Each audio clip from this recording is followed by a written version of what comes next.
In the days after Jesus was raised from the dead, he spoke of God's kingdom and how it would spread. And one day, when Jesus had gathered his friends, he told them to wait for a gift God would send. That they'd not know the details, the date or the hour, but God's Spirit was coming to give them great power. And with it they'd tell all they'd seen and they'd heard in their city and right to the ends of the earth. Then as soon as he'd finished, in front of their eyes, Jesus was taken and lifted up high.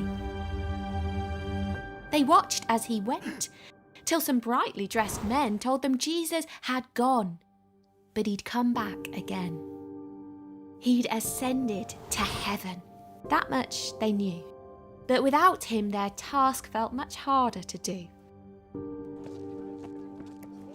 They went to a room where they stayed and they prayed until something remarkable happened one day, when suddenly came a spectacular sound, like a rushing great wind but incredibly loud. It filled the whole house and left people perplexed, which only grew greater with what happened next. Bright flames, just like fire, had started to flare, and they spread out and settled on each person there.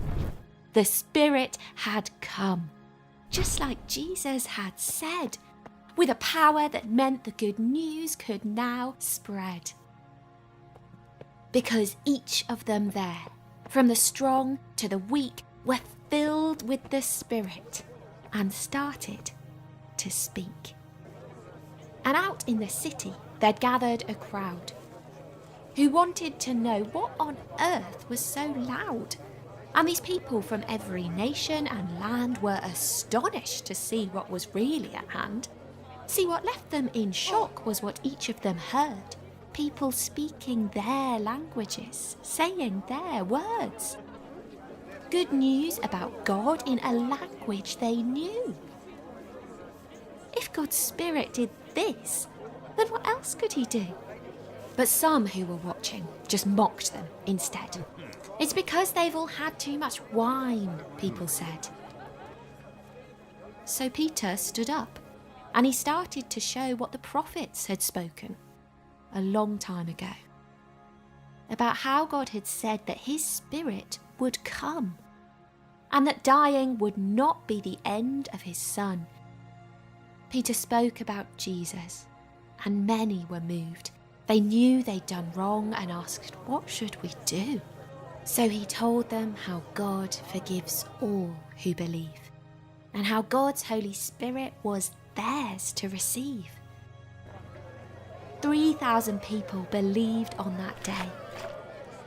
And the church kept on growing in love and in praise. All of this happened like Jesus had said. His Spirit had come so his kingdom could spread. And he's with us today, giving power to the church, good news about God to the ends of the earth.